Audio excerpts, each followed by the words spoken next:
Yeah, we're streaming already.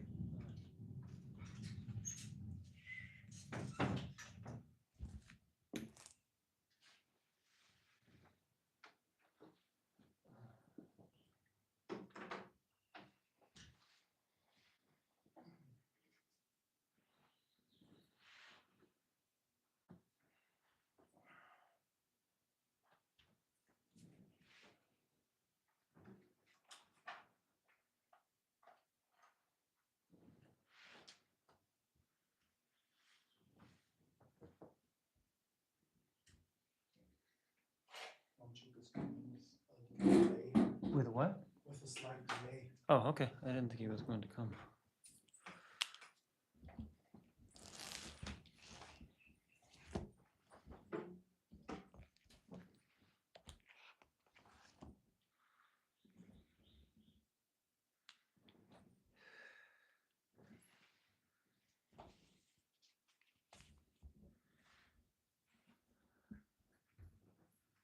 Okay. What's that? Oh, well, we don't need to do a lot today.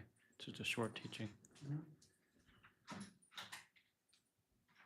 Okay. So,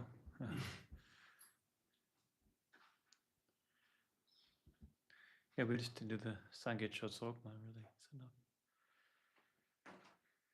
Sangye Judam Zogi Judam La Jandu Badu Dani Gabzuji Dagi Chudun Gipe Zunam Gi Jola Bendu Zangi Duba Jo Zangi Judam Zogi Judam La Jandu Badu Dani Gabzuji Dagi Chudun Gipe Zunam Gi Jola Bendu Zangi Duba Jo Sangye Chudan Sugi Chodam La Jandu Badu Dani Gebsuji Tagi Chidin Gi Bed Sodnam Ki Hulab Zange Drubajo.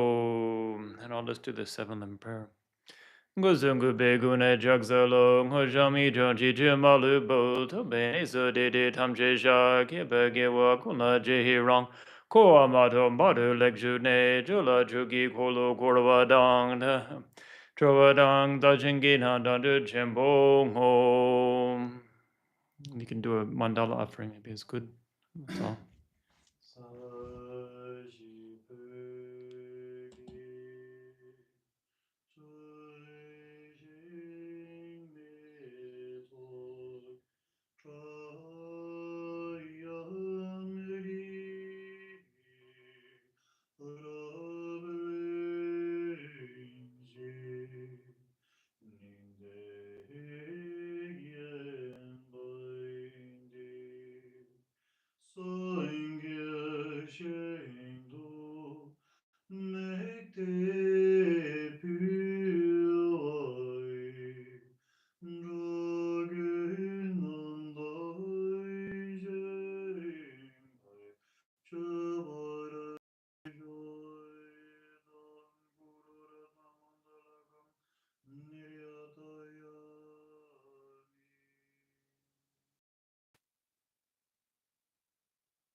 Okay, so I think it's just you, and then I think one person online. Is that right? Okay. So yeah. So what you wanted me to talk about today was using money appropriately, right? Yes. So there's a number of points from Vinaya that I thought would be useful, although they're not directly related to it. So I'll first just talk directly about the question. In the Vinaya, it's a large part of the Vinaya is about how to relate to lay people. Obviously, that was a major important point. Genjapa Keldon had his summation of the Vinaya, which I think is pretty accurate, is that all of the vows in the Vinaya fall into three main categories. One is how to reduce your own attachment. One is how to have harmony in the Sangha community, and one is how to relate to lay people, or not cause lay people to lose faith. So pretty much that sums it up. So that there's a lot of them are related to that. Now the question of how to use what is offered by sponsors, there's a number that are specifically about that. Now, of course, in the Vinaya, you don't actually have anything about how to use money per se, because the monks weren't allowed to handle money. Although you were allowed to own money, you just couldn't touch it, right? So you had a shelta. Shelta is your like a kind of like a bursar. It was a lay person, and there was somebody who was willing to basically handle the accounts of the monks, and they would travel with them, and so that there could be money in the name of Tenzin Gache, and my shelta would hold the money, and I would instruct them on what to do with it, but I just couldn't touch it. So there was some. It was not that they weren't actually allowed in deed to own something. It was a matter of just mainly what you could have put in your hands. But still, of course, there's a lot of regulations about that. Yeah. So, yeah, I mean, specifically just to this point of, what if you get offered something and what do you do with it? Of course, the main thing is that for the first thing is that the most clear thing in the Vinaya is it has to accord with the wishes of the sponsor, right? There's a lot of the vows. It's like it's okay to do something if the sponsor asks to do it. Or like, for example, you can't wear robes of a certain color or of a certain size and so forth. But if somebody offers you those and says, please wear them, I would make me so happy, you're actually allowed to do it in a lot of cases. You just have to have the mindset. You have to remember that, okay, I'm not supposed to do this, but in this context, it's a lot of things. They call it chetsam zimpa, meaning holding the edge, holding the boundary of the rule. Right. So, in this context, for this reason, as long as you know you're doing it for that reason, then I'm doing this. You need to look at the benefits and does it outweigh the harm, right? So if the sponsor gives you, a shirt with offensive writing on it, and they say wear this, then maybe it's going to have more harm in the end and long run. But the main thing is that things can be bent, the rules can be bent. And so, yeah, if the sponsor specifically says to use it this way, then you pretty much have to do that. But again, I think you have to do it within reason. Like I can think of a few stories. Dr. Daniel, I don't think either of you knew him. He used to be at Sarah May Hospital. We were very fortunate he was there because he was a good doctor, an American doctor. And he I think part of why he left, although I don't know in the end what the reason was, he kind of gradually was here less and less, but he got often quite fed up with the way that they handled things there. And I think some of it was not specifically related to the Vinaya, it was just the cultural things. But there was one thing that was interesting, the way, because he found this quite bothersome. But in some sense, the monks were adhering to the Vinayas. You have to think what was the right thing to do in this context. So somebody had offered Sarah May Hospital an ambulance, and they were using it. Or not much. They don't use it much. And we have an ambulance at Sarah J, and because nobody knows the number and most people don't know where it is, then it doesn't have that much usefulness. But when Genjapa killed him, when he broke his hip, we got the ambulance to come. But at Sarah May, they have an ambulance. So then several years later, somebody else offered an ambulance. They already had one that didn't get used much, and now they had a second one, and they put it in the garage, and according to Dr. Daniel, it never got used. But they had to have it because somebody offered it. Right? So what do you do in that situation, right? I think I may have handled it differently.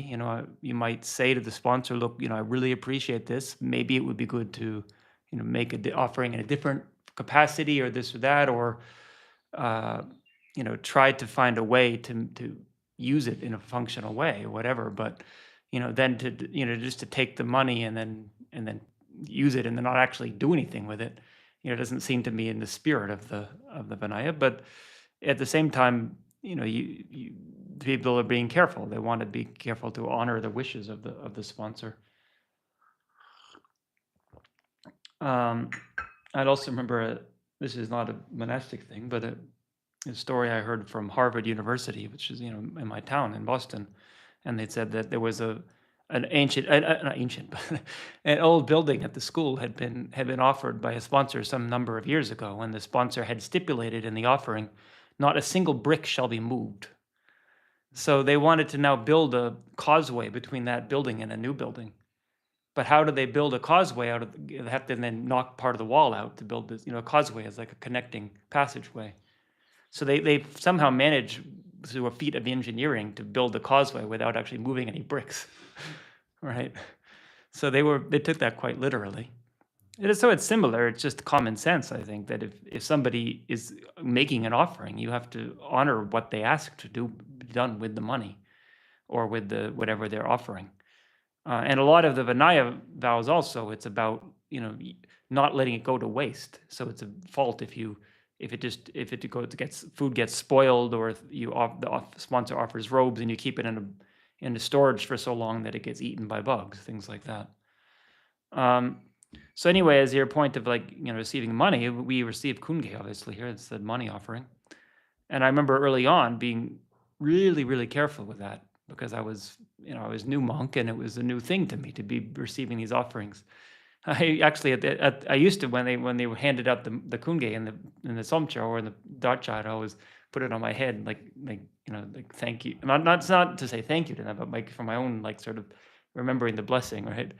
So then, of course, as often happens, and one of my classmates, he made fun of me one day. He saw me, he's like doing this. So then I learned, okay, you don't need to make ostentatious shows of being holy or something like that, and you keep these things to yourself. But it's a good attitude anyway to cultivate, that you know what to do with it. So anyway, early on, I was very careful what I did with that money, because I did have it or in the early days anyway. I had some money that I had saved from before, right? I don't now. I probably, I mean, I have a bank account now, and it's maybe mixed. I don't know how you calculate it, but it's not like it ever went down to zero. But in general, most of the money I have now is money that people have offered me, as opposed to the holdover from before. It wasn't that much.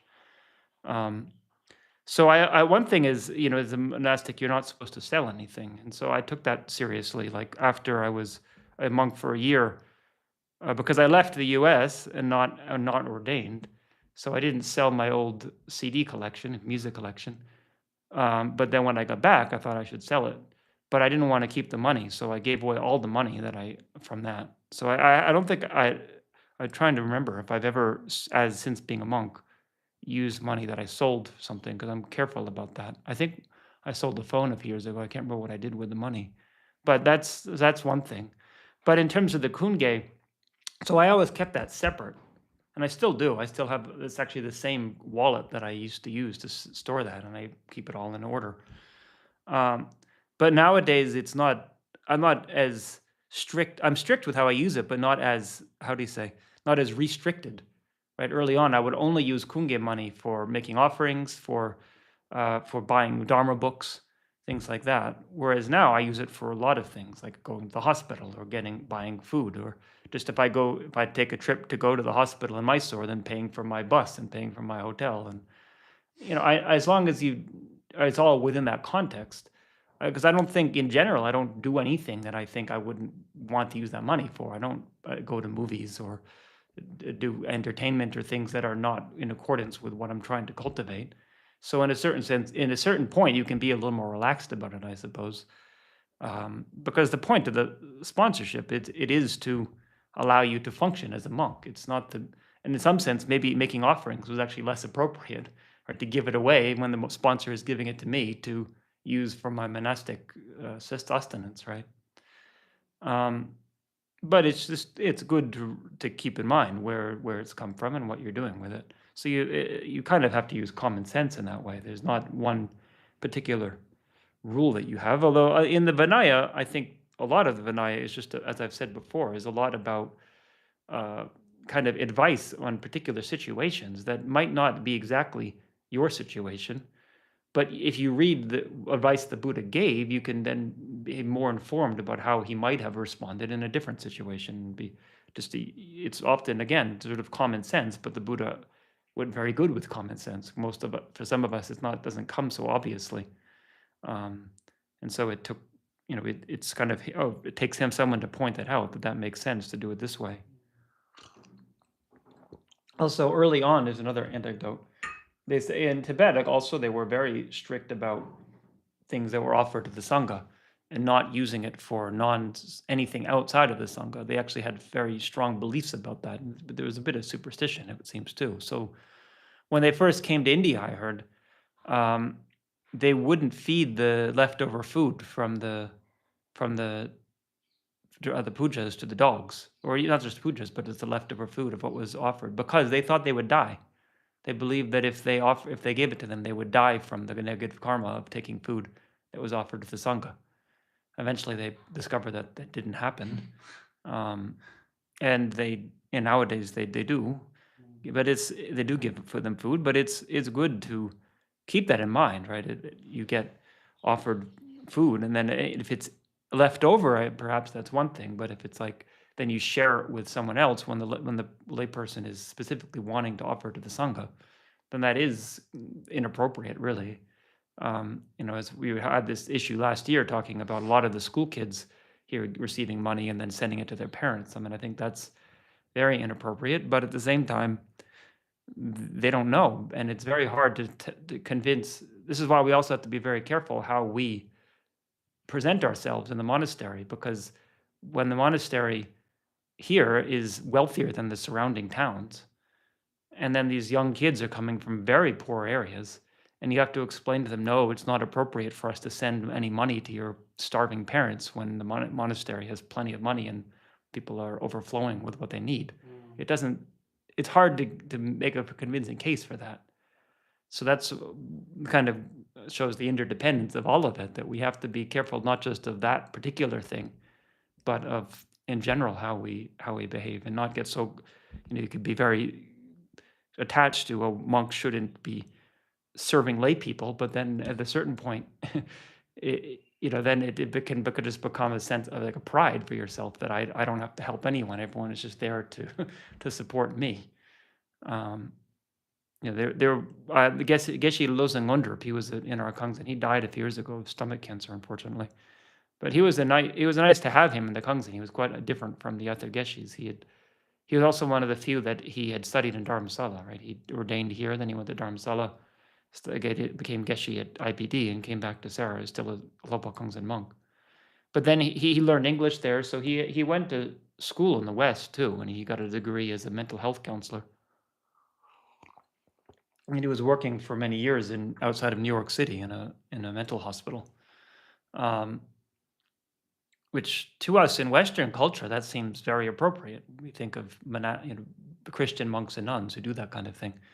But a lot of people here, he told me that people found that a bit uncomfortable. That monks shouldn't. It's not your job to be serving the lay people. We should be cultivating the path. Right. That's often how it has been in traditional Buddhist cultures, and actually, even at the time of the Buddha, right? That's the thing, is it really depends on what people expect. And the lay people really didn't like it when the monks did work. That's why we have all these vows about not planting seeds and so forth and digging the ground. Because the lay people complained. The monks, what are they doing? They're doing manual labor. They're supposed to be meditating. We're not supporting them to do labor. Right? Whereas nowadays it's quite the opposite. But at that time, the lay people expected the monks to be doing only dharma in terms of like study and practice activities. You want to say something? Oh, the work, because you have, for example, all these shops here in Sergej, and Yeah, monks yeah, are working there. yeah, And not only that, but for example, at the restaurants, we have monks serving meat yeah, for lay people, for yeah, example, yeah, because they yeah, work in the kitchen or yeah, yeah, cleaning yeah. the floor and how to deal with that. Well, yeah, that's a different question. Let me note that down, Yeah. and we'll come back to it at the end of this time.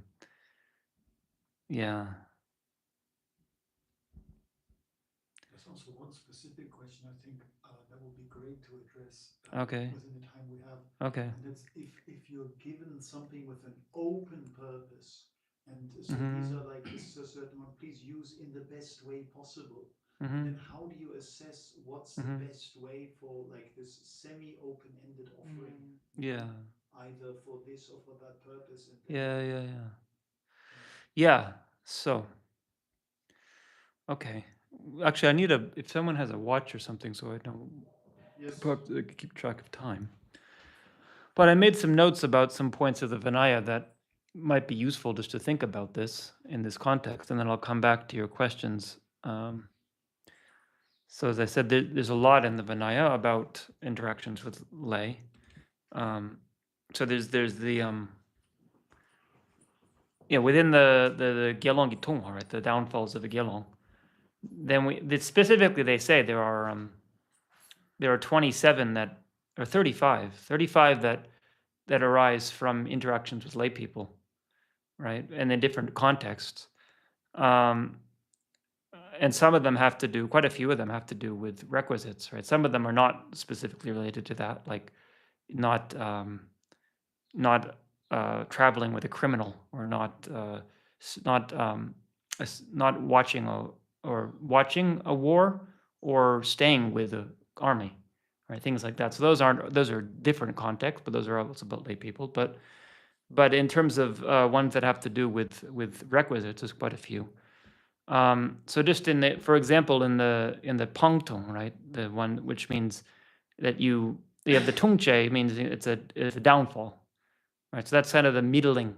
You have the heaviest is the pampa, as a defeat, and the lightest is a nietzsche, it's a minor fault. But then the tungche is the middle of the 5 classes of Gilling downfalls. It just means downfall, tungche, that which causes you to fall. So then there's the pangtung, which are the ones where you have to abandon the object as part of the penalty, right? For one day, not permanently in most cases, just as a way of reminding yourself that you acquired it in the wrong way. So there's 30 of those, and quite a few of those have to do with requisites, and specifically about how to take from lay people.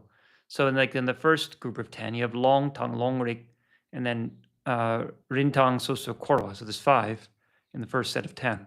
So longwa means just beg, right? So this means that if you already have enough robes, you cannot ask a layperson for robes, right? So you can think of that in other contexts too. A lot of these things you have to think about in other contexts.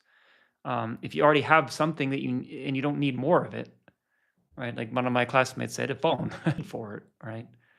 Then it might be reasonable, but it's good to see if is it really necessary. And then a long rik. So this means allowed to beg. So you can beg if you don't have robes. So it's like if you had 2 of your robes were stolen or got destroyed. So you need a namjar and a chugu, or lagu, it's called in the Vinaya. Then you can beg, but you cannot ask any particular layperson for more than 2. So if you're missing all 3 robes, which happened in this context of this vow, that the monks, someone robbed them of their robes, then you can't go to one layperson and ask them continuously for 3 robes, because it's just too much for keep asking the same person. Now there are in a lot of these there are stipulations about there are ways that it's not at fault. So one of the main things is if it's a relative, then you're actually allowed to ask as much as you want. Again, there are ways where that might be the opposite, but in generally speaking. And then if the layperson has specifically said to you, ask me whatever you want, don't feel shy, then you can do that. Again, you have to judge the context, but then you're not necessarily at fault for asking for 3 robes. Or if you're just in that case, you ask for 2 and they say, would you like 1 more? You can take that. You can't ask for it without them first prompting you. These were Gelongs, right? Yeah, well, as I said, remember my teaching on the Getzo last year, right?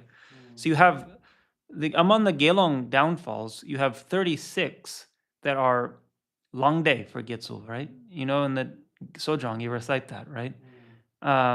Nyamba sumba dedaki, sumchu sodruk long day. You know that?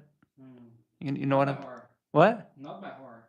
Well, you good. It's good to know it by heart. Yes. Yeah, the gecko might ask you. The Ken Rinpoche will probably make a point of that this year. So it's good to have those, yeah. Because the gecko might have to, you have to go to the gecko and recite it in front of him, yeah. So anyway, yeah, so that's you have the 36 downfalls, right? It ends with Nyapa Sumdak, Sumbaderaki, Sumtru Sodruk, 33, Lang Day. Those are Lang Day. So they means that they transgress what has been adopted. The point is that you specifically pledge not to do that. So that's a Shakche Nietzsche, meaning you have to confess it. So that's 36. Then 20, what is it? 13 plus 5, 18. 18 of the Gelong downfalls are Nawa, mean Tungme. There's no fault. So you're actually allowed to do it as a Kitsu. So like being away from your robe, I mentioned that. So as a Gelong, if you are away from your Chogu, or your Shamtab, or your Namjar, at dawn, then it's a fault. For a Getzel, it is not. Right? There's no fault at all. You don't have to do anything. But as I said to you before, it's good to get used to doing that, because if you become a Gelong, you're in the habit already.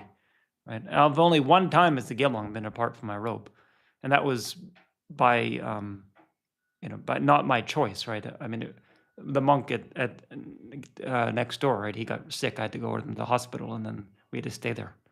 So, I mean, I could have thought in the morning I should bring my robe in case we have to stay overnight. Probably would have been a good idea, actually. But the point is, in that case, there may have even, you could say there's permission if you don't, you don't have control over it in some cases.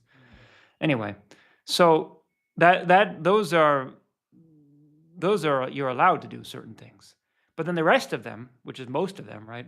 Is in alternate list. It's 212, 215, 208. There's different opinions on these things. Most of them, they're called choktun, meaning they're on that side, meaning that you don't have permission not to do them. You just didn't pledge not to do them. So if you transgress them, it's called damche nichi. It's not shakche nichi. So you don't have to confess it, but you have to mentally acknowledge, oh, this was a fault and I shouldn't have done that. So you shouldn't do it, right? So some of the very heavy ones are in there, right? Like most of the lakma, most of the remainders, right? So you actually don't, you shouldn't do them, but you don't actually have to confess them if you do. So most of the pangtung and most of the tungche are like that. So, begging for extra robes, you still shouldn't do that. But if you do, you don't have to go and confess it. You just have to say to yourself, look, I made a mistake. I don't want to do this again. But certainly you shouldn't do it. It makes sense, right? The ones that have permission, it makes sense that it's not really harming anybody. If it's going to offend sponsors, then certainly there's not going to be permission to do it, right? So Longwatang, and then Rintang, Sosur, Kordo, those are very similar. Those are just, if somebody pledges something to you, you ask for more in those cases. And then the only difference between the two of them is if it's one sponsor or multiple sponsors, but it's the same basic idea that, so somebody gives you a robe and you say, oh, would you mind getting me a cashmere robe? Right? So that you take advantage of their being generous and ask for something that they might not want to give you or might not be able to afford. So again, it depends on the situation, right? If they have said to you, oh, please tell me if you need something, and they give you something and you say, well, actually, I can't eat this food. It's not healthy for me. Could you give me this? That might be okay, but you have to think about the context, right? And then finally, korwa is very relevant. This has to do with the shelta that I mentioned before. So this is when the very specific situation, so it's unlikely to happen, but you can apply it to many other situations that are similar. So the sponsor is like far off, but there's somebody who wants to sponsor you. So they give something to you, to give to you. They give it to a ponya, a messenger, who gives it to your shelta, right? To your bursar, to give to you. And they have it, and you come to them and say, oh, can you give that thing to me that the sponsor pledged to me? And they say, oh, I'm busy, I'll give it later, right? Because they are busy, and they say, I'll give it to you. And you just keep insisting. and they get, I mean, whether they get frustrated or not actually is irrelevant to what the breaking the vow. But what in their origin story, that's what happened. That the monk kept insisting, just, oh, I need it now. I want it now, right? So the point is, even if somebody has pledged to give you whatever you want, you have to be sensitive to their needs and not just keep pushing. It's obviously common sense, but it's good to apply that principle in various contexts. And so specifically in that context, you can ask them up to 3 times. And then after that, you can just show up without asking, but like kind of subtly, because that they know that you want something, and just like show up at their house and do that up to 3 times. But if you ask more than 3, or if you do more than total 6, then it's transgressing the vow, right? And then in the second set of 10, it's just, again, a lot of them are related to lay people, but specifically about this, then you have like handling money, of course. We don't have to get into that now. And then offering a loan, right? This also you can't do. A loan. So, giving somebody money and having them pay you back more. You could make a loan, I suppose, if you said like, just pay me back. But if it's like, pay me back with interest, that you can't even do with anybody, even your family. So a lot of them you can do with your family. Here, you cannot in any context ask for charge interest. Yeah. So that also means you can't do microloans or something for like That's a good point. Yeah, like stock market investing. Yeah, I probably wouldn't want to do that. My mother has invested money for me. And so I keep minimally involved in that. And she asked me, I had to meet and like discuss what, ethically, what things would I want invested, not. Okay, but as long as I kind of know, generally she's the one making, doing the kind of the motivation behind it, right?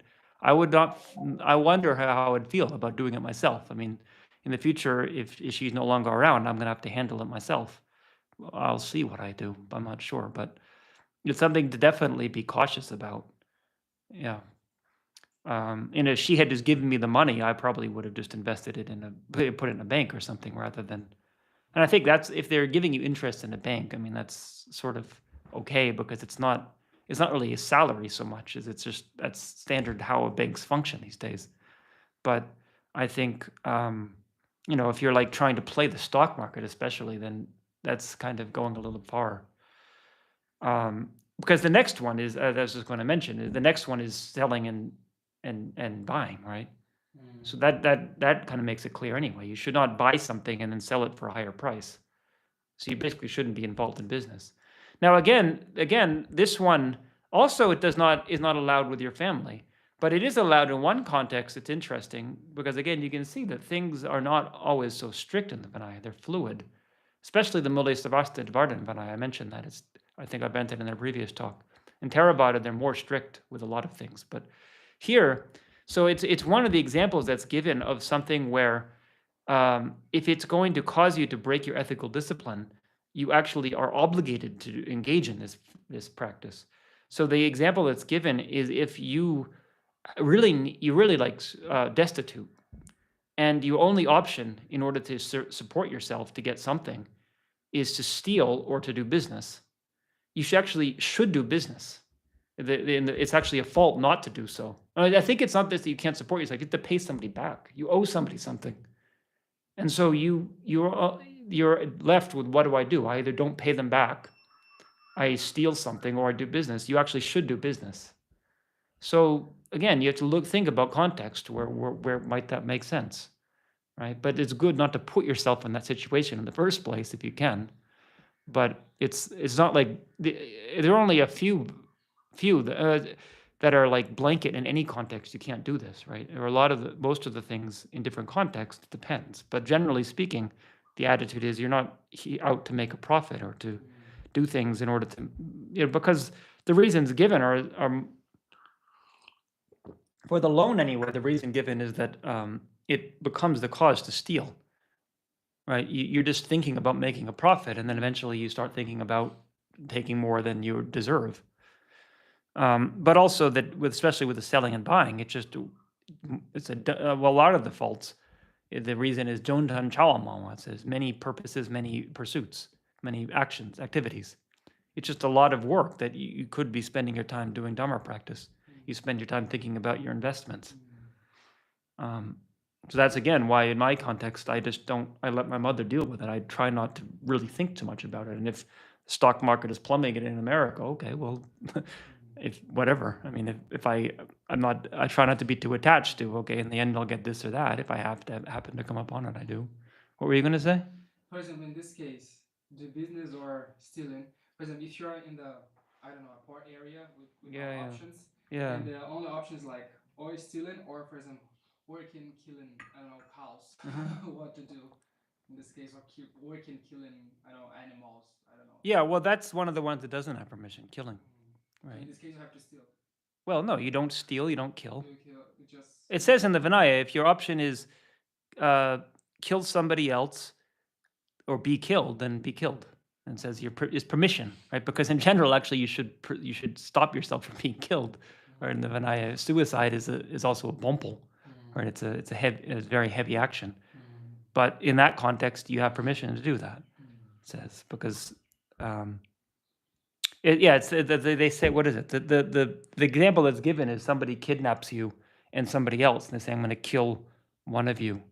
So you can kill that person that kidnapped you, or you can let him kill the other person, or you let them kill you. And they say you should let them kill you. Right.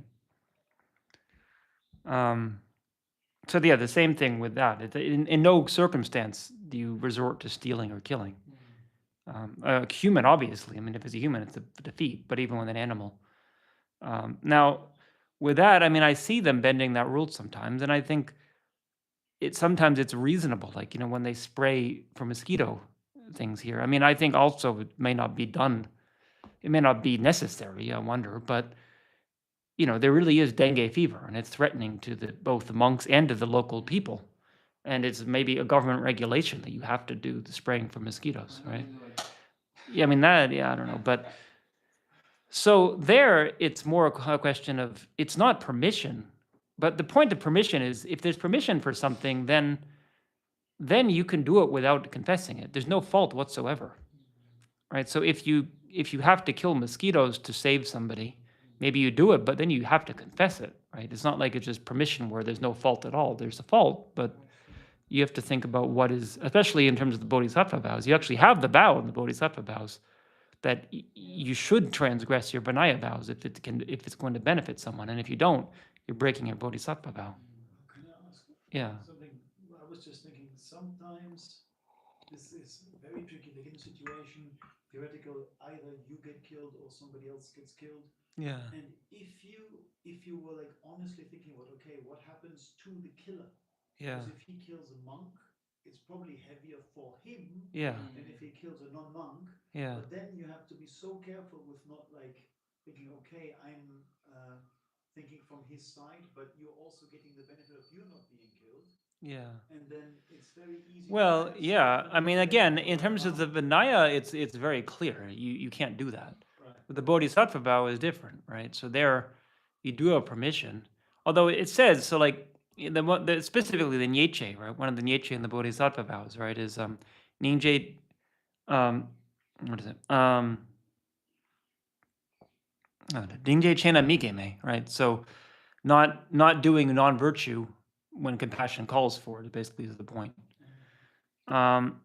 So there it says, for one thing, you shouldn't do it unless you have clairvoyance and know the long-term effect of your action, right? It says something similar into the Vinaya. Actually, there is some. It's a very big debate point, but it does seem that in certain cases you can lie. But it says like, well, then you can kill. Why not kill if you can lie? And it's basically saying it's much easier to judge the long-term effects of a lie than it is to judge the long-term effects of a violent action. So you don't have permission, you can't know. So the point also, though, in the Bodhisattva vow is you should be able to know what's going to happen as a result of this.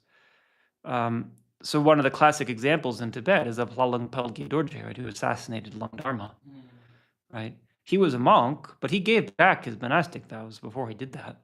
And he spent the rest of his life in retreat after that doing purification practice. And even then, it's questionable whether it was beneficial. If you look historically, right? He killed Long Dharma, and then the empire collapsed, and for 150 years, Tibet was in a dark age, right?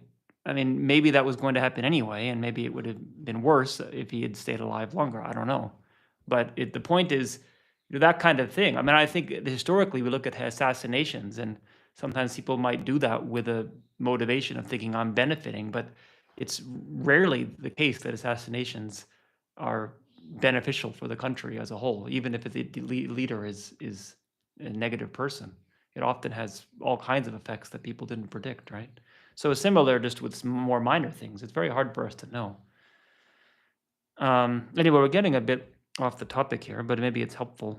Just one more Yeah, thing, yeah, okay. for example. Yeah, And if you pray, for example, a bad person, you pray, oh, may this person die and take a rebirth in a pure land, for example, is not beneficial for the person. It's okay. It's okay, meaning what? President Trump, or may Trump die and reborn in Oh, a pure pray! land? I wouldn't pray that. No, I mean, that's like a tantric, or like something like Padmasambhava.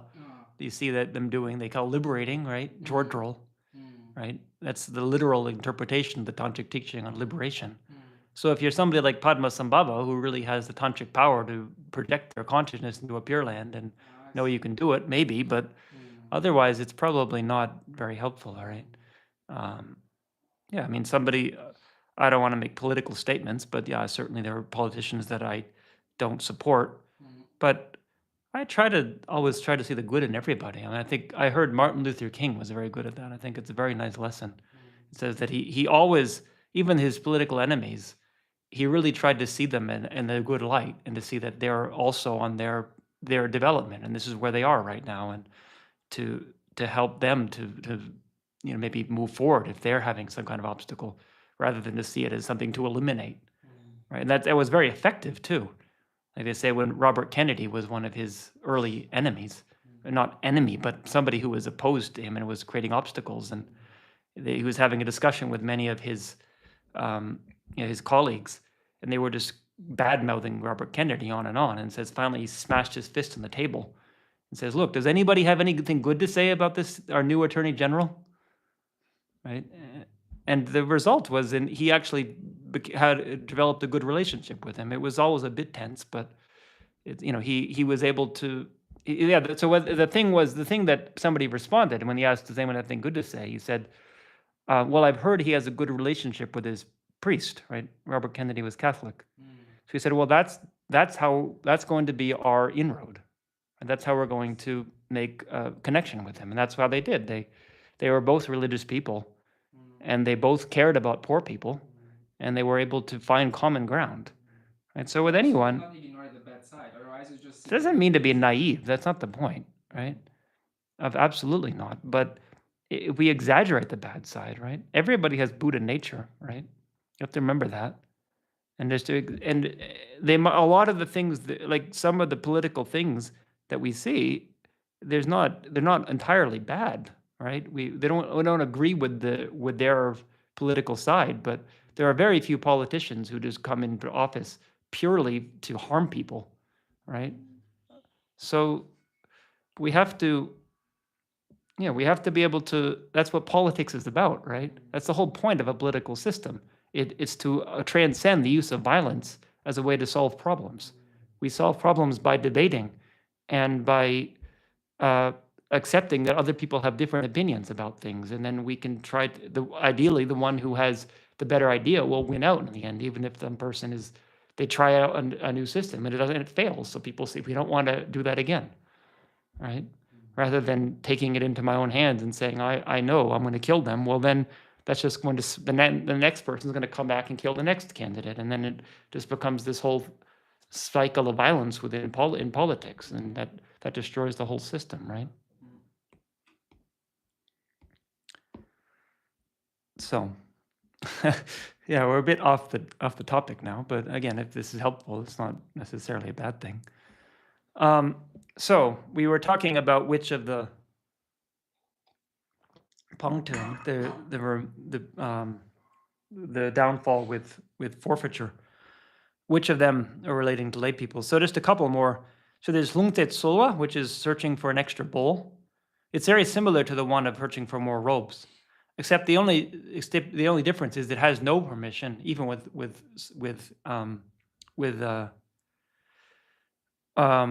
your family, because it said there's no reason to need 2 bowls. Right? As a monk, you might need another robe, but there's no reason whatsoever that you need 2 bowls. You'd only need the amount of food you can have in 1 bowl. The bowls were pretty big then. It was pretty liberal in that sense, right? So why do you need to have 2 bowls? So you could say the same thing. Why do you need to have 2 phones, right? You have one phone is enough to do all your work, right? So you can't just go and ask for another one. And even if you receive it, you can't keep it, right? And then we have taka. There's 2 about taka. Taka is a weaver, right? So this is it doesn't have to be a weaver, but this is an interesting point of that in this context, you employ somebody to do something, and they expect you to pay them, and you just assume that they're going to give it to you for free. So in this case, you employ a weaver to sell your robes, and you just assume, well, I'm a monk, so he's just going to give it to me for free. And then you put them in an awkward position at the end. Oh, I don't pay. I don't have any money, right? So you have to be very careful with, what you assume of people, and not put them in the position of. And then the other one of taka, that's the first one. The second one is that somebody sponsors robes for you, but you go to the weaver and say, oh, can you make it a little bigger, or may use a different material? So then it's putting the sponsor in the position of having to sponsor something that they didn't expect, right? So you have to be very careful when somebody pledges something for you. Unless they say, tell me if you want something else, you have to just accept what they give and not ask for more, right? Yeah. This especially translates into when you're going out with lay people for food, lunch, that you don't. Yeah, exactly. Think like, oh, they will probably sponsor everything, and then you have to make sure you. I mean, with a monk, you have to have 2 sides of it, right? Because sometimes lay people will get offended if you offer to pay. It happened once with one of my friends. Even I just felt bad because I went to Mysore to with my yoga teacher, right? So I went to receive teachings from him on yoga, and then he took me to dinner, and I offered to pay because he'd been helping me all day, but he got quite offended by that. He said, "No, I'm paying." So you have to judge the context, right? What the person might want. So it goes both ways. But you're right. I mean, especially today, where oftentimes people might not know that, and they might expect, that you're going to pay your fares. So you might want to have that on, at least have the money in case that happens. So then we have Taejong, right? It's very complicated. This is one of the major points of debate. But Taejong, the word Taejong just means suddenly. But the point is, within Yarne, you cannot, if people give requisites to the Sangha, you cannot distribute them during Yarne. You have to save them until after Yarne. So the point of Taejong, it's just sometimes the downfall gets a name that is kind of random. The point is, if they give you something that they say, please distribute it now, or they give you something like food that if you don't distribute it and you save it for Gage, then it's going to go bad, then you can and should distribute it now. But that's kind of irrelevant to the main point of the vow. So there, again, it has to do with wishing what the sponsor wishes for, according with that. But also, then if you save it, you shouldn't save it too long. So somebody's responsible for storing all the robes, for example, that are offered during Gaye, or during Yarne. After Gaye, they have to distribute it fairly soon. If they keep it too long, that's also a fault, because then it could get spoiled, right? In this context, like the robes were in storage and the bugs ate them. So then the sponsor feels, I offered all that and it just went to waste. So the whole point here is quite relevant of be very careful when people offer things to make use of them and not just let them sit on a shelf for months at a time. That's why I've made a big point of that since I've been in the house. And not that we don't keep things around the house that we're not using, right?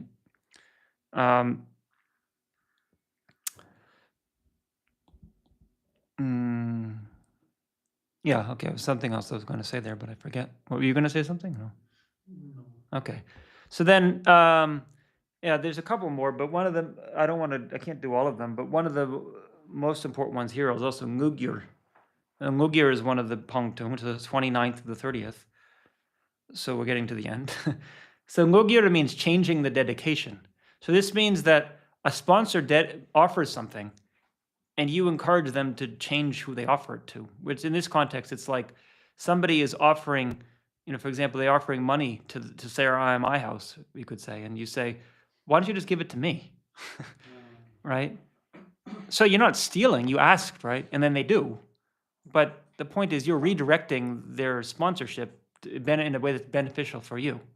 Now, it could be if they're offering, somebody's offering an ambulance and we don't need an ambulance. And you could say, well, maybe it would be better to make an offering of medicine for the hospital because we do need medicine. That could be okay, right? The main point is it's for selfish purposes, right? It's to me or to my Kangsen, right? They're offering to Hardang Kangsen and you say, well, actually, Loa Kangsen needs it more, or something like that, right? So that could easily happen, right? You have to be very careful with that. And about the dedication, for example, if someone offer you money for, I don't know, pray for him, and you do all the prayers, in the end, in the merit education, you do education for yourself, like, oh, may I reach the Buddhahood, and you forgot the sponsor, so it's okay. Well, it's a dedication, so it's not the material requisite, so it wouldn't be technically creating the downfall, but it's the same spirit of the idea, right? It's a good point. Yeah, if somebody asks for a dedication, it's good to do that dedication, what they asked for. It's not very nice if they give money for money, sponsor a puja, and then you dedicate for something else, right?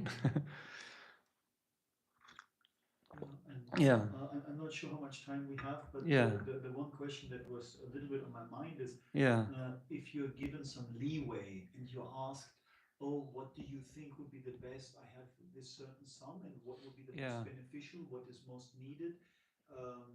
And then how to make decisions, and like also like in small things, would it, if you have a sum and you say, do you want to sponsor a kumye for a certain talk, or you want to buy talk substances, or is it like no big difference, or like there's a few things where where people trust me basically to create merit for them, and they give the means, and then how to best do that, like according to what parameters. I think a lot of it has to come from your own judgment, because there is no rule against that, right? If they say use it however you want, as long as you do it in accordance with what's allowed for a monk, then you can do that, right? You're allowed in the Vinaya, and this is very different from some of the other sects at the time of the Buddha, right? That you're allowed to basically live in a luxurious house if somebody offers that to you, right? It's suggested not to, right? But the point is, it's not against the Vinaya. If somebody says they want you to stay here, you can do that, right? The monks criticized the Buddha, right? That his monks are maybe not living in a luxurious house, but even just staying in the home of a layperson as a sponsor, right? Some of the other sects would not do that. They would refuse to step into the household, right? But the Buddha felt that this was important, that they maintain a relationship with the lay people. Right. So if somebody invites you to a very fancy hotel to stay with them and they want you to give them teachings, you don't say, I mean, it depends, but it's probably better not to say, oh, I can't come to that hotel. Sorry, I'm not going to associate with you. Right. But you have to use your judgment, right? In certain cases, it might be too harmful to your own practice, or just might not look good. Like, this is something I feel uncomfortable with. I like one advice that was given to me that I've always taken very seriously is that it's best not to eat in a restaurant alone. I try not to do that if I have to, if I'm traveling or something, but because even if somebody's sponsoring it, nobody knows that, right? So they say, oh, these monks, they came into a fancy restaurant, and what are they doing? Right? But if you're with a sponsor, it looks very different. Then they probably assume this person has invited them, right? So again, being in a fancy hotel, a couple times I've done that, like traveling with my father, for example. But hopefully it's clear to people that I'm with this person, right? You just have to be cautious of that. So if they give you open purpose, then Yeah. So I'm thinking also like there's an example in the Vinaya of the 5 ways to make use of things that are offered with faith, right? And so it says it depends who you are essentially, right? So if you're an arhat, you can take any offering thinking I own it. Of course, you don't think that because you're an arhat, but the point is you can behave that way. You deserve that according to the Vinaya. Like that person is just going to accumulate merit by giving to you. So you can have a sense of kind of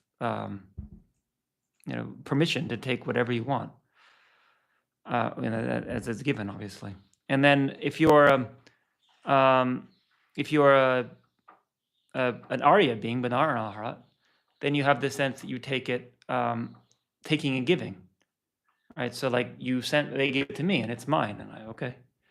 Whereas if you're an ordinary, not an Arya being, but an ordinary practitioner who is making effort to meditate and study, then you take it with the sense that there's permission.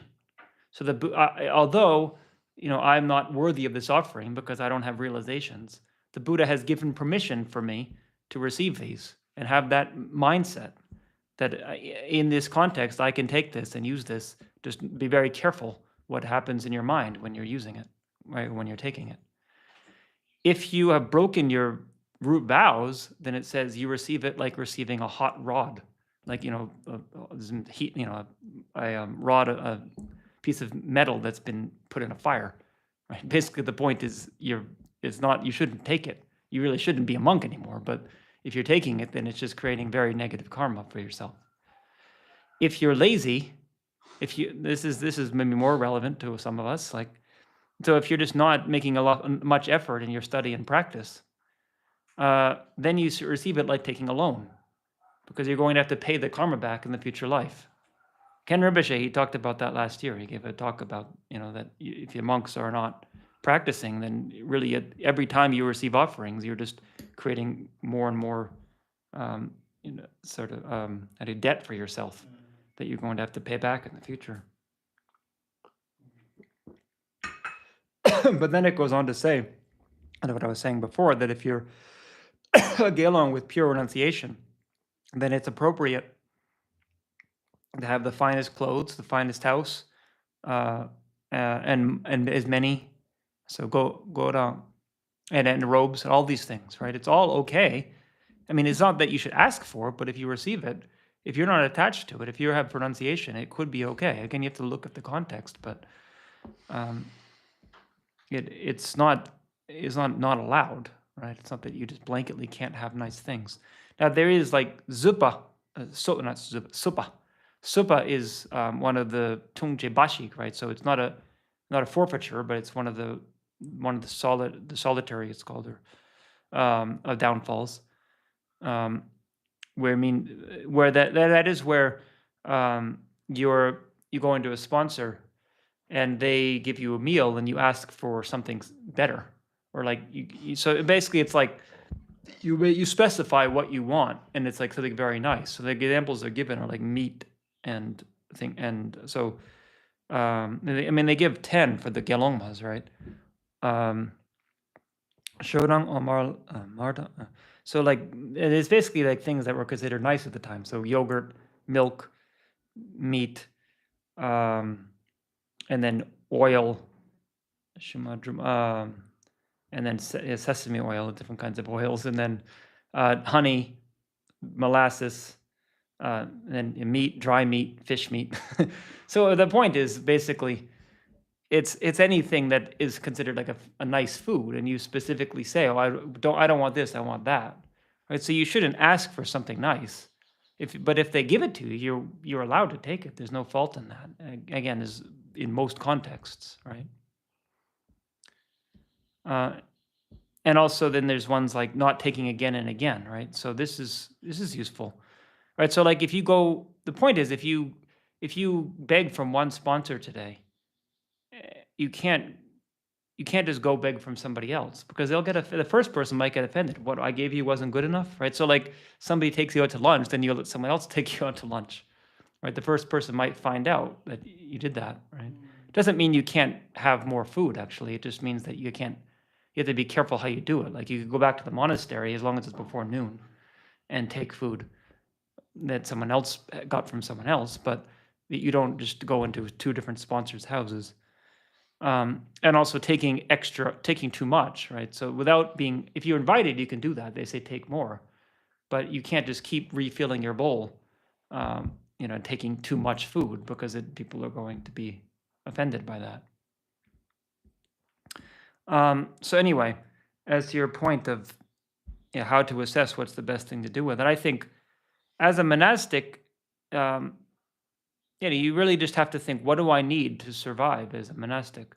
I've gotten certainly a lot more lenient over the years. Like early on, I really hardly ever spent anything. I remember when I went to Kopan in 2012, I just remember this particular point, and because when I lost my visa for a short period of time, so I was taking Peti from the Gen there, and I just remember saying to him, I usually spend about 500 rupees a month at Sarah.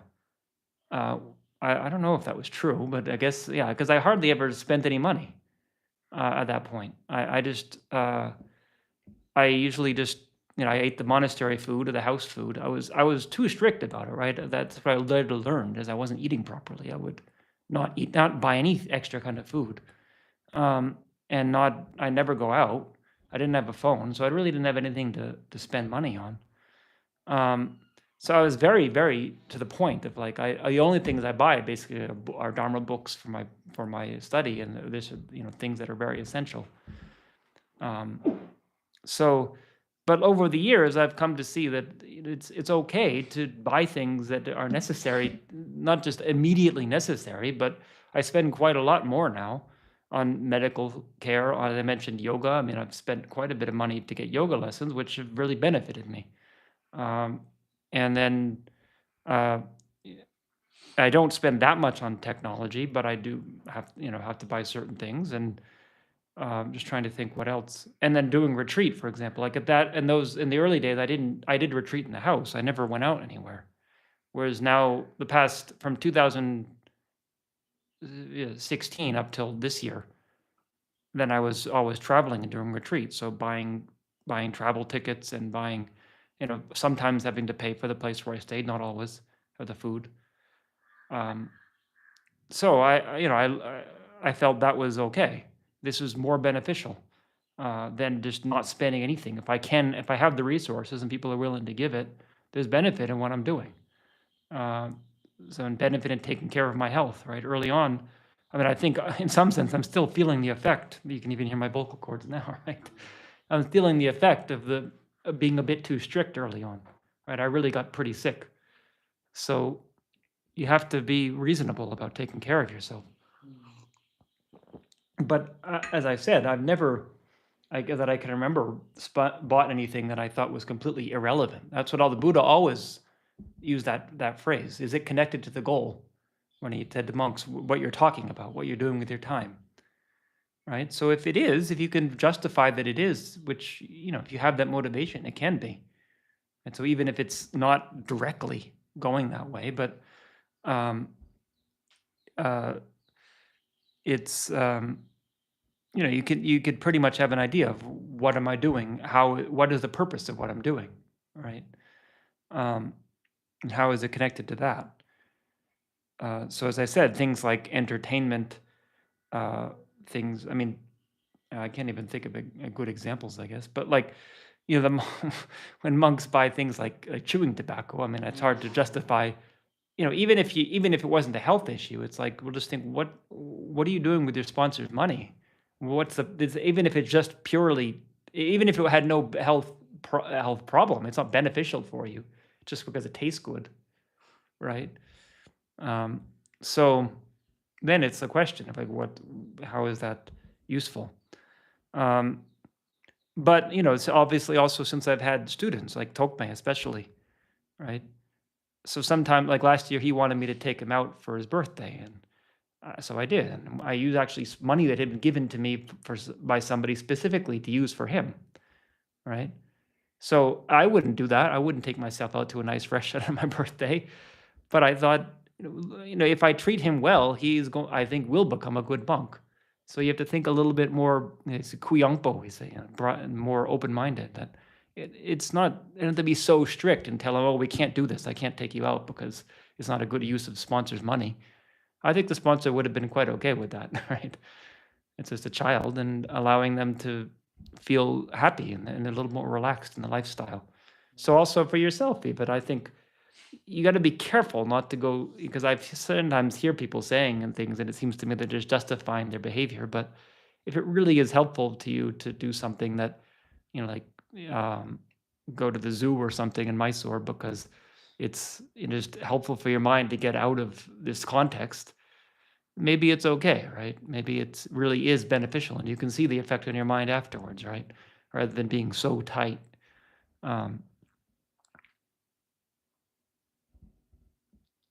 Yeah. Okay. Is that helpful? You have any other questions about what I've said? No.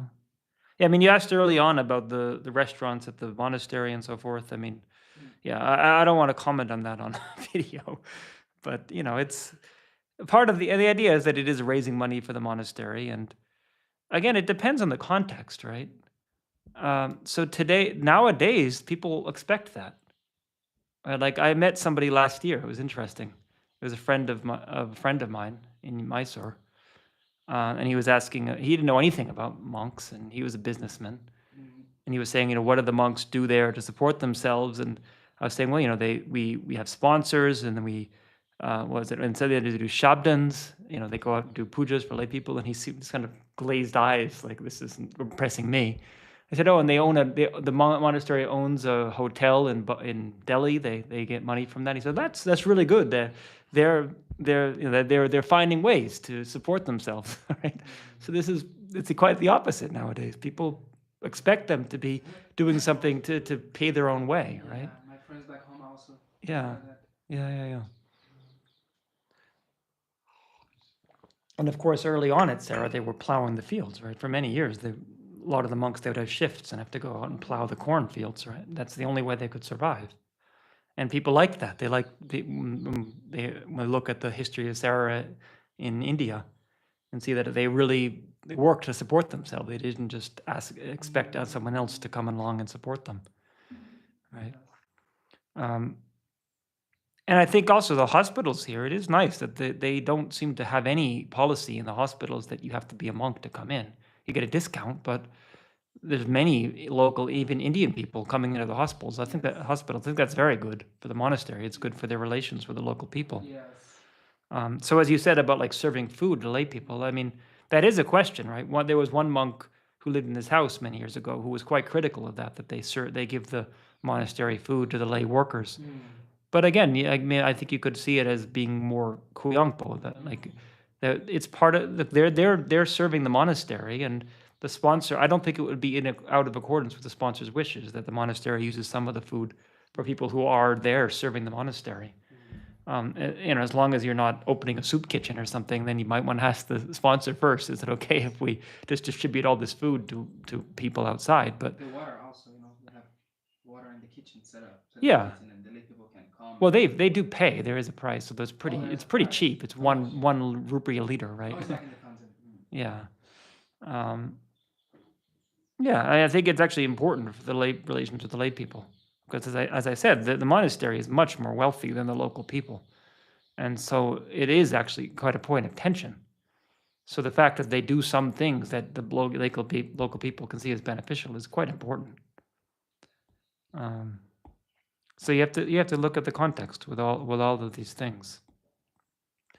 Yeah, but that's Yeah. also like, again, I think we talked about this earlier as well, but that's again the friction between the beggars coming to Sera and asking for money, and then if you should give or you should not give. Like you could think about like exactly that. They come from disowning areas, they're quite poor, sometimes they can't speak, they're mute. Yeah. And then and then Sera is nowadays quite well to do, and I can understand also why the Sera gives the regulations. You shouldn't do it to encourage more to come and everything. But it also feels a bit strange. It feels a bit strange to not share. So I mean, I think in general with beggars, that's always been a question for me. I don't give a lot to beggars because I just don't feel I really I really can trust that it's going to be beneficial, right? I mean, for one thing, in India, a lot of beggars are part of syndicates, right, where they're actually having to give the money to some crime boss who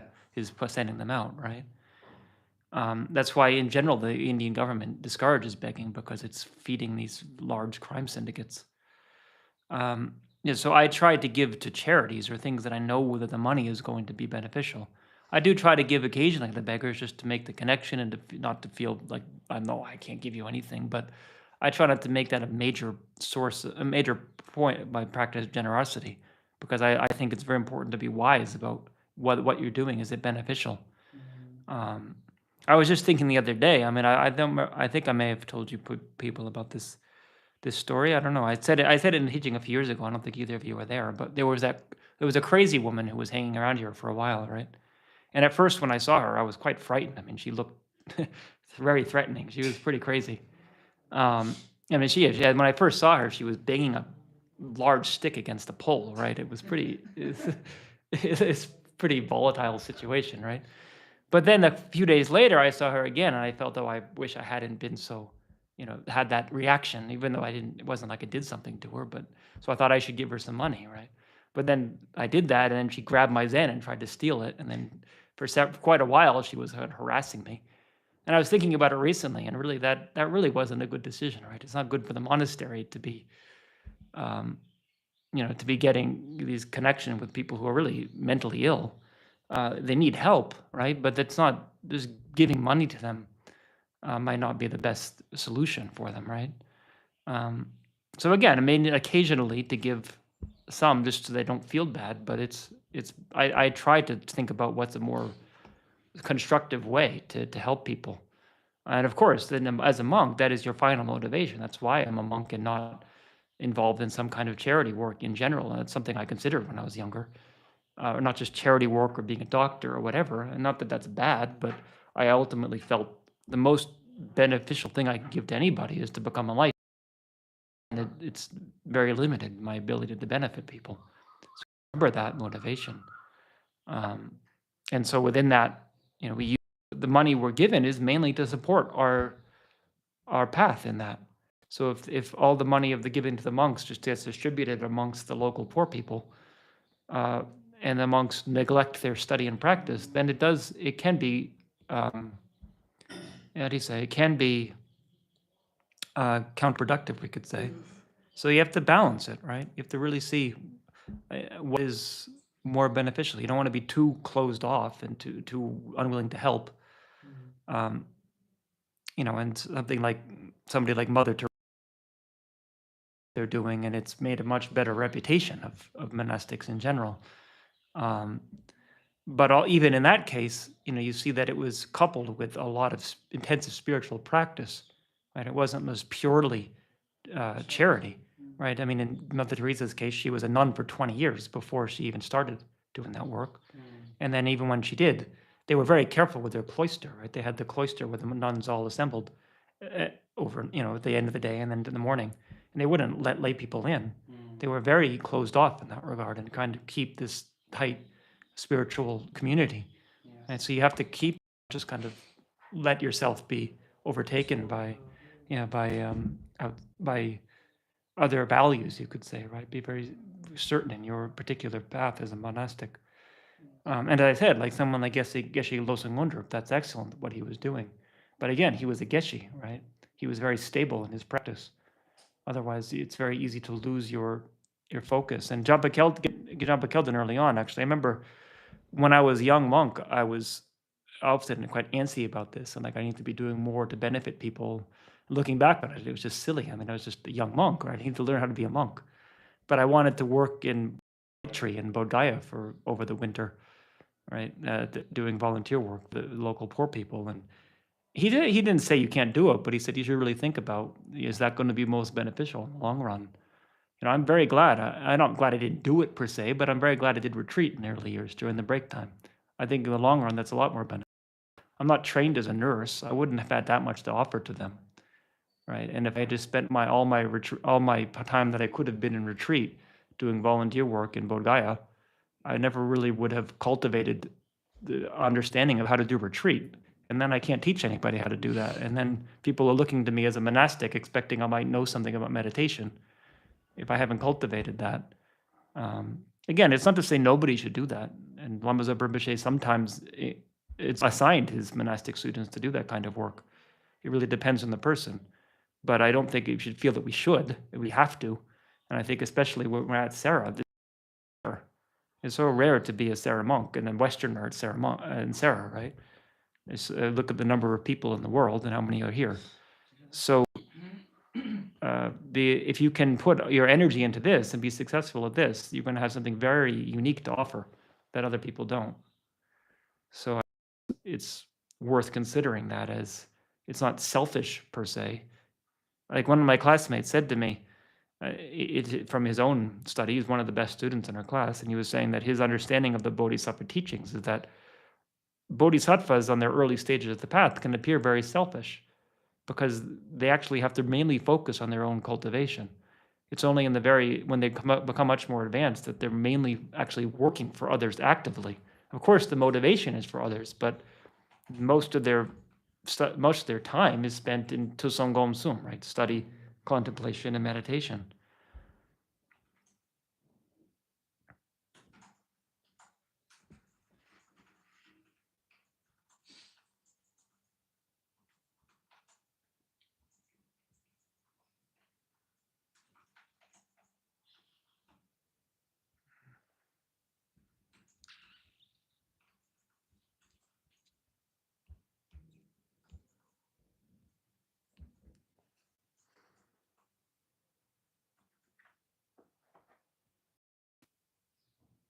Yeah, I had something else to say, but I lost it. Oh, okay. Why don't we finish there? Because I think Jabba Shedder may have come to see me. I don't want to keep him waiting. So, yeah, let's finish for today. But thank you. I hope this was in accordance with what you were looking for. I was going to read a lot of this in the Vinaya about how to handle different kinds of offerings, but I think we can do it another time, and it may not have been actually as relevant as what we talked about. So, yeah. Thank you very much. Yeah, okay, good. All right, so just make a very short dedication. Kevadi nirde da lama zangi dribgirne dro jigya madu ba di zalagu barjo dandu zemdro rimboje mage banam gigirjip ke banyam ba me bayong gone gone bawajo gane oro kore jingamzu bendande wa malu jungwene chenreze wanden zengatsu hi jabe side bardu dengyurji. Okay, thank you. Were there any questions online? Did we check that? Did she have any questions? Yeah, before she logs off.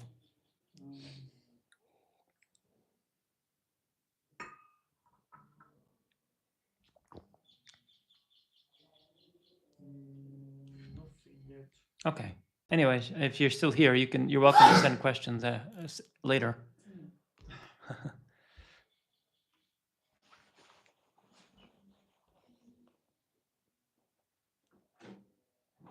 Yeah. Okay. Good. Thank you. Anila is sending something. Oh. Yes, she has a question. Oh, what is it? What is it? Offering gold to a Gelong. Okay. Do you mind just to run out and see if Jeppa Shedup's here? Because I don't want to be waiting up there. Yeah. I know that I'm coming. I'll tell him I'll come in a minute. Yeah, but I have another question about the books. But yeah, well, if we can do that if he's not here. But if he's here, I don't want to keep him waiting. So offering gold to a Gelong, what is the question exactly? Is it okay to do that, or? It's coming. Yeah. The question's being typed. Okay. I think whether it's appropriate probably to offer. Yeah. But that's just how I would think because Yeah, we're not yeah. supposed to touch gold. Right. Well. But the question is still. Yeah. Okay. Let's see.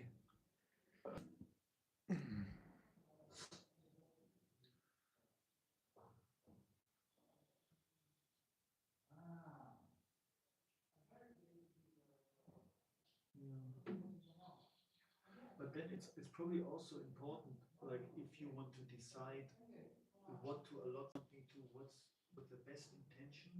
It's also like what is objectively most helpful, coupled with where's your most intention, right? Okay. Well, let me just say very quickly, but I don't want because someone's waiting here for me. Okay. But So in the Vinaya, you are allowed to offer gold to a gelong as long as he doesn't touch it. Like I said before, you can give it to his shelta, to his bursar. There's talk in the, because that's the whole point of the vow about touching gold, right? You have one that's a pangtung, one that's a tungche bashi, one that's forfeiture. So one is it's your own gold, one is it's someone else's gold. So it assumes that you might have your own gold, that your sponsor, or your shelta, not your sponsor, but the person who's managing your finances is holding for you.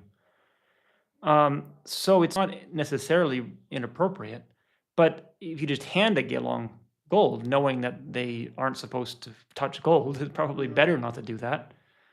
But again, it's, like nowadays they say you can have a gold statue if you have the discrimination that's not mine that I'm having on the altar, and it's even in the Vinaya that in certain contexts you can do that, and like a gelong. Gelong has permission to touch gold in various contexts. So, for example, there is gold on the stupa, and then there's some kind of inclement weather that's going to damage it. So you can go and take it down and move it so it doesn't get damaged, right? So it's not like you can never put your hand on it, but it's just a matter of mainly being mindful, and in certain contexts you can do a blessing to be able to touch it. Okay. But yeah, I would say if you have a choice, it's probably better not to hand a gold object to a gelong because they're not supposed to touch it, right? All other things being equal. Yeah. Yeah, and then like with a specific context, you meant also like, for example, offering as like in the mandala offering. Well, yeah. So some people say it's okay. It's okay in your mandala again as an offering that have a very strong mindfulness of what you're doing, right? Like with many of the vows, if you lapse in mindfulness and do it accidentally, you do break the vow, right? So even if there's permission, you have to acknowledge the permission, right? So for example, you have permission to eat in the evening if you're health problems, right? If you acknowledge I'm having health problems for this reason, I'm going to eat, then you can do it. But if you just forget, then you break the vow, right? So similarly, if you have the gold in the mandala, if you just don't even think about it, you're just offering it and you don't even think that it's a problem, you did break the vow. But if you know, okay, I'm not supposed to touch gold, but I have permission in this context for this reason, because it's merit in offering it, then you can do it. Again, you have to weigh the consequences, but if you feel it's beneficial, there is permission. Yeah. Thank you. Yeah. I think Amila said her internet had cut out, but Okay. I think you've answered. Okay. Yeah, she can write to me later too, if not necessary. So, okay, I have to go now to catch up and shut up. So thank you. I really appreciate Okay, it. good. And do you know how I stop? I just push. I don't know. Make sure it's recorded though. Yeah, maybe I should get asked. Yeah, maybe. Yeah, yeah. That's fantastic.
is it